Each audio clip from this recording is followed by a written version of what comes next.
हम आपको लिए चल रहे हैं 65 साल पहले। अगस्त का दूसरा हफ्ता और साल था 1947 का। ऐसा वक्त भारत ने कभी नहीं देखा। काफी कड़े और मुश्किल फैसले लिए गए। भारत का बंटवारा हुआ, रियासतों ने कई चालें चली और उनकी सियासत देश को तोड़ने वाली थी।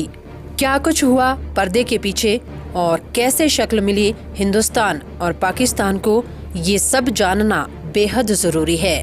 अंग्रेजों द्वारा अपनी महारानी को आखिरी चिट्ठी लिखी गई इंग्लैंड में।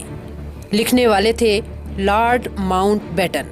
चिट्ठी के अनुसार ब्रिटिश सरकार का ये आखिरी हफ्ता बेहद व्यस्त हफ्ता था। ऐसा समय अब से पहले कभी नहीं आया। हम सबसे मुश्किल भरे दौर में काम कर रहे थे। हर दिन नई समस्या हमारे सामने आ रही थी। गंभीर समस्या बाउंड्री कमीशन को लेकर थी। मुझे मालूम था कि सरहदों को लेकर हिंदुस्तान और पाकिस्तान कभी राजी नहीं होंगे, इसलिए मैंने ये पूरा काम कमीशन को सौंप दिया था और इस सब से बाहर रहा। सरहदों को लेकर आखिरी 4 महीने में जो कुछ भी हुआ बेहद कड़वाहट भरा था।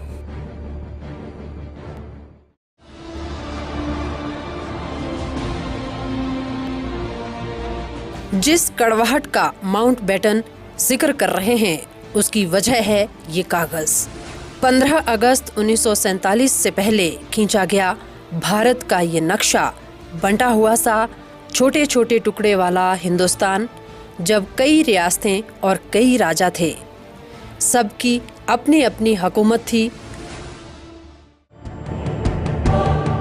और ये वो नक्शा है जो हमें सत्ता सौंपते वक्त मिला, यानी आज़ादी के बाद भारत की सीमाओं को नापने वाला कागज। शायद इस नक्शे पर लकीर खींचना दुनिया के सबसे पेचीदा कामों में से एक रहा होगा।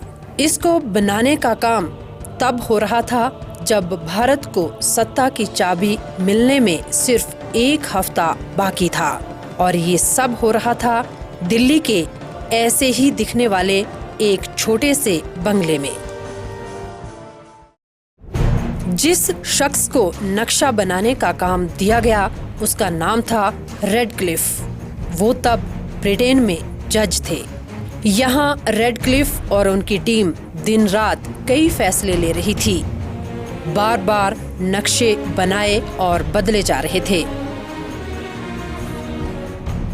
दिल्ली का एक बंगला नए मुल्कों की तकदीरें तय करने वाला था।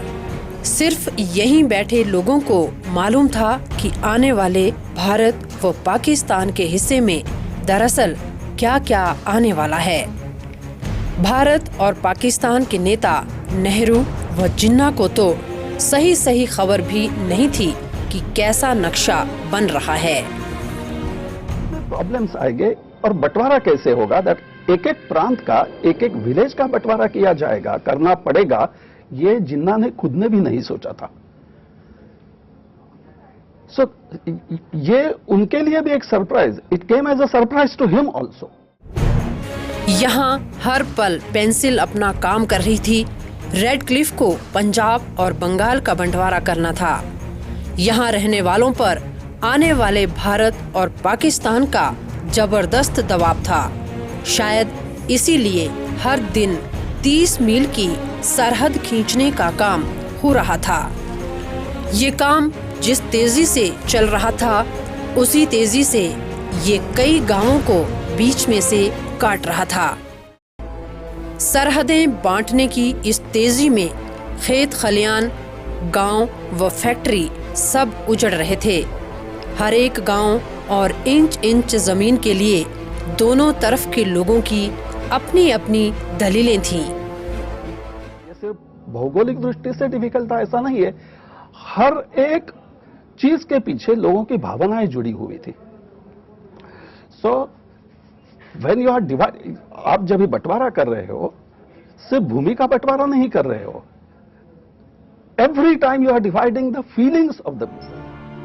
अब भारत और पाकिस्तान को बनाने के लिए नदी और पहाड़ों को सरहद मान लिया गया। कहा जाता है कि अगस्त के पहले हफ्ते में बंगाल को बांटने का काम अपने आखिरी दौर में था, लेकिन इस इलाके के हिस्से करना इतना आसान नहीं था। एक तरफ 3.5 करोड़ मुस्लिम आबादी थी तो दूसरी तरफ 3 करोड़ हिंदू। गंगा और ब्रह्मपुत्र का किनारा उपजाऊ था और दोनों के लिए ही बराबर के मायने रखता था।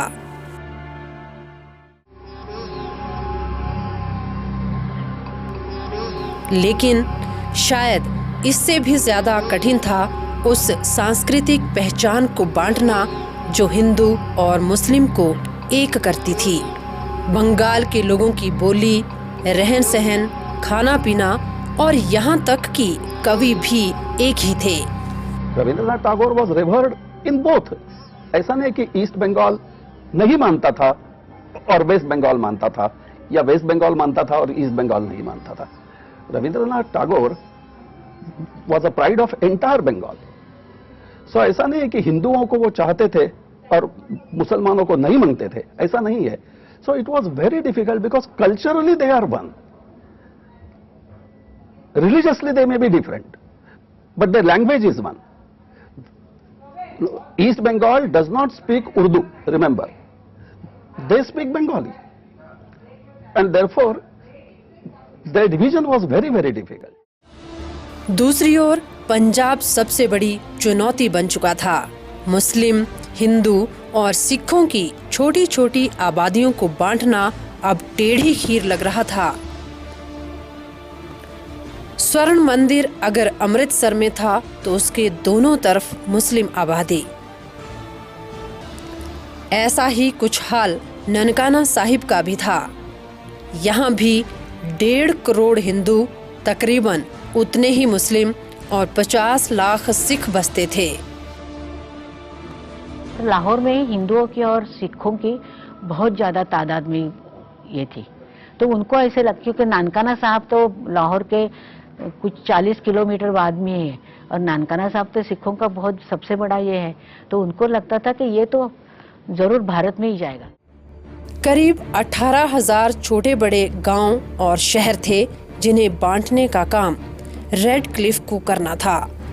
नक्शे की हर एक लकीर किसी न किसी की जिंदगी बदलने वाली थी।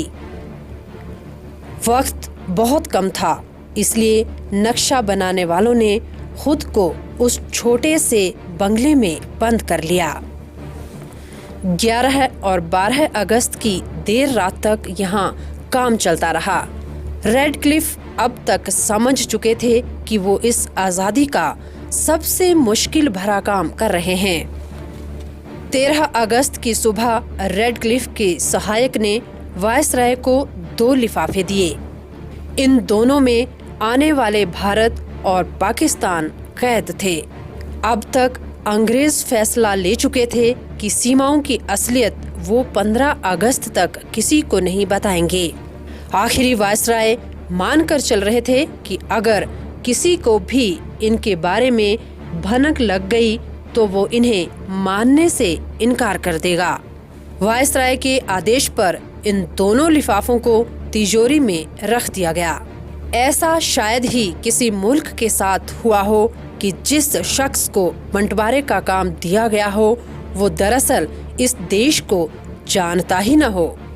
वो जुलाई 1947 का महीना था जब रेड क्लिफ भारत की जमीन पर आए।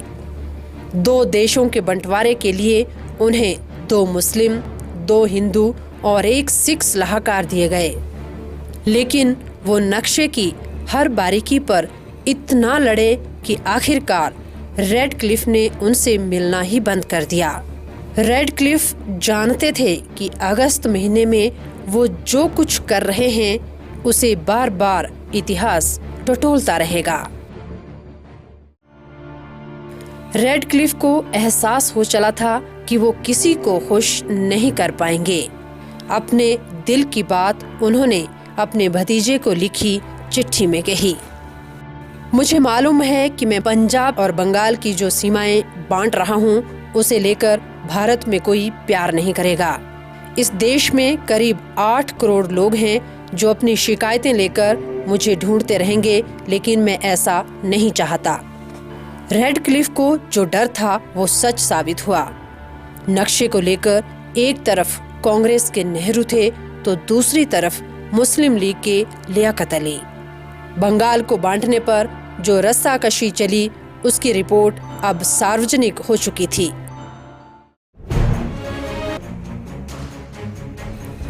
नेहरू और पटेल चितगांव की पहाड़ी को लेकर दुखी हैं।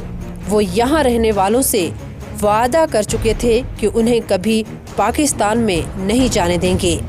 मेरी सलाह थी कि इस सरहद के विवाद को लेकर बाद में दोनों सरकारें आपस में बात कर ले, लेकिन मुझे अफसोस है कि नेहरू और पटेल बहुत कड़वाहट महसूस कर रहे हैं। एक तरफ नेताओं के बीच कड़वाहट थी तो दूसरी तरफ मुहब्बों के सरहदों के बारे में जनता को कम पता है।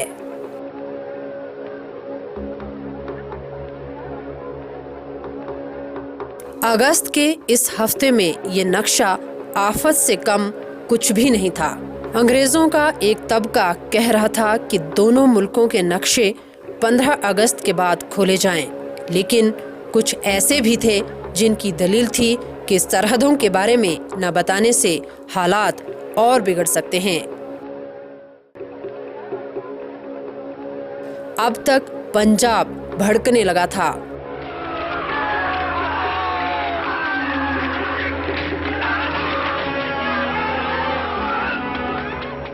कौन किस ओर जाएगा किसी को पता नहीं था।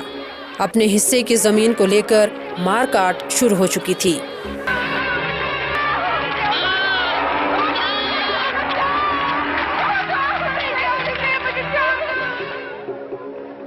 इसी फौज ने 7 अगस्त को एक रिपोर्ट भेजी जिसमें कहा कि सीमाओं का ऐलान किसी को खुश नहीं करने वाला, और 7 दिन बाद यानी 14 अगस्त को फौज के मुखिया ने कहा, सीमाओं का ऐलान न करने का मतलब है ज्यादा तनाव और मुश्किल। सरहदों की इस खींचतान के बीच अगस्त महीने की तारीखें जल्दी से बदल रही थीं।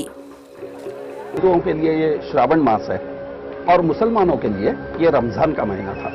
दोनों के लिए बहुत पवित्र महीने हैं, और ऐसे पवित्र महीनों में, मासों में भगवान का करने से पहले इन चीजों का सोचना पड़ रहा है। Both are not sure about their future. कौन कहां जाएगा, कैसे जाएगा, उनकी प्रॉपर्टी का क्या होगा, क्योंकि कैसे बंटवारा होने वाला ये घोषित नहीं किया। अभी ईद आनी बाकी थी।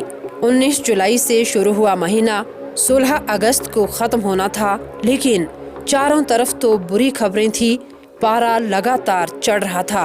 अगस्त के दूसरे हफ्ते में भी गर्म हवाएं थी। बारिश का नामो निशान न था। जो हिंदू और मुस्लिम आबादी अभी इधर से उधर जाने की शुरुआत कर चुकी थी, उस पर भूख हावी थी।